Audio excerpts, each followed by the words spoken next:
एक दिन एक जवान आदमी भगवान बुद्धा को देखने आता है। वह बुद्धा से कहता है कि वो उसे अपनी शिक्षाएं दें, लेकिन आसान भाषा में, जिससे वो उनकी शिक्षाओं को समझ सके। बुद्धा ने आदमी से पूछा, क्या तुम्हारा कोई बेटा है?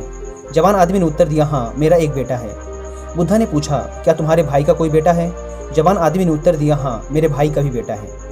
बुद्धा ने फिर पूछा, क्या तुम्हारे पड़ोसी का भी कोई बेटा है? उस आदमी ने उत्तर दिया, हाँ, मेरे पड़ोसी के भी बेटे हैं। बुद्धा ने आगे पूछा, कोई ऐसा इंसान जिसे तुम पर्सनली नहीं जानते, क्या उसका भी कोई बेटा है? आदमी ने कहा, हाँ, उसका भी एक बेटा है। महान बुद्धा ने फिर उस आदमी से पूछा, अच्छा, तुम मुझे बताओ कि यदि तुम्हारे बेटे की मौत हो जाती है तो तुम्हें कैसा लगेगा? तुम कितने दुखी होगे? जवान आदमी ने कहा, बुद्धा, मेरे दुख का कोई अंत नहीं होगा, यहाँ तक कि मैं अपने बेटे की मौत की खबर सहन भी नहीं कर पाऊंगा।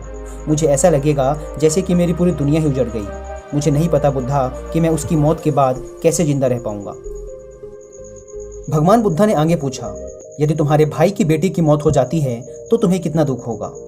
आदमी ने कहा, मुझे बहुत दुख होगा, लेकिन उतना नहीं जितना मेरे खुद के बेटे की मौत पर होता। बुद्धा ने आगे पूछा, यदि तुम्हारे पड़ोसी के बेटे की मौत हो जाए तो तुम्हें कैसा लगेगा? जवान आदमी ने उत्तर दिया, लॉर्ड बुद्धा, मुझे पड़ोसी के बेटे के मरने पर भी दुख होगा, लेकिन उतना नहीं जितना मेरे भाई के बेटे के मरने पर होता। भगवान बुद्धा ने फिर पूछा, अगर उस इंसान के बेटे की मौत हो जाए जिसे तुम जानते ही नहीं थे, तब तुम्हें कितना दुख होगा? उस जवान आदमी ने उत्तर दिया, मुझे कोई दुख नहीं होगा, क्योंकि मैं उसे जानता ही नहीं। फिर बुद्धा ने उस जवान आदमी से पूछा, अब तुम ही मुझे बताओ कि हमारा दुख किस बात पर निर्भर करता है? कुछ देर सोचने के बाद उस जवान आदमी ने उत्तर दिया, महान बुद्धा, हम कितने दुखी होंगे वो इस बात पर निर्भर करता है कि हम किसी भी चीज़ से कितना जुड़े हुए हैं, हम उससे कितना लगाव महसूस करते हैं और किस हद तक हम उसे अपना मानते हैं। बुद्धा ने कहा, बहुत बढ़िया। बुद्धा ने फिर उससे पूछा, जब तुम अपने बेटे को समुद्र के किनारे लेके जाओगे तो क्या वो समुद्र के किनारे पड़ी रेत के साथ नहीं खेलेगा? आदमी ने उत्तर दिया, हाँ बुद्धा, बिल्कुल खेलेगा। बुद्धा ने फिर पूछा, जब समुद्र से आने वाली लहरें तुम्हारे बेटे द्वारा बनाए गए रेत के घर को तोड़ देंगी तो क्या तुम्हारा बेटा रोएगा? आदमी ने कहा, हाँ बुद्धा, वो बिल्कुल रोएगा। बुद्धा ने फिर पूछा, क्या तुम भी उसके साथ रोओगे? आदमी ने कहा, नहीं, मैं नहीं रोऊंगा। बुद्धा ने पूछा, तुम क्यों नहीं रोओगे?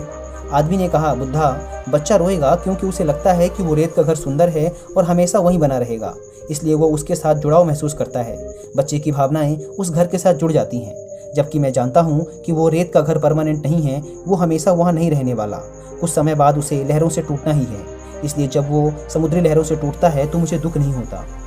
महान बुद्धा मुस्कुराए और कहा, अब तुम समझ गए, है ना? अगर तुम इस ब्रह्मांड के सत्य को जानने का प्रयास नहीं करते, तब तुम इस अंतहीन संसार में बस यूं ही चलते चले जाओगे। तब तुम में और रेत के घर को टूटता देख रोने वाले उस बच्चे के बीच में कोई फर्क नहीं रह जाएगा। अगर हम अपने जीवन में देखें तो महान बुद्धा हमें क्या सिखाना चाह रहे थे? नॉन अटैचमेंट, यानी कि किसी से भी खुद को मत जोड़ो। इस दुनिया में कुछ भी हमेशा के लिए नहीं है। अगर हम खुद को किसी भी चीज़ या इंसान से जोड़ लेते हैं तो हमें दुख होगा जब वो चीज़ या इंसान हमें छोड़कर चले जाएंगे। ये वो रहस्य था जो बुद्धा जान गए थे। शांति पाने का केवल एक ही तरीका है और वो है नॉन अटैचमेंट, क्योंकि इस दुनिया में सब कुछ केवल एक भ्रम है और इस भ्रम से आप अपने लिए क्या चुनते हैं ये केवल आप पर निर्भर करता है, क्योंकि जैसा आप अपने जीवन को देखना शुरू कर देंगे ये वैसा ही बन जाएगा।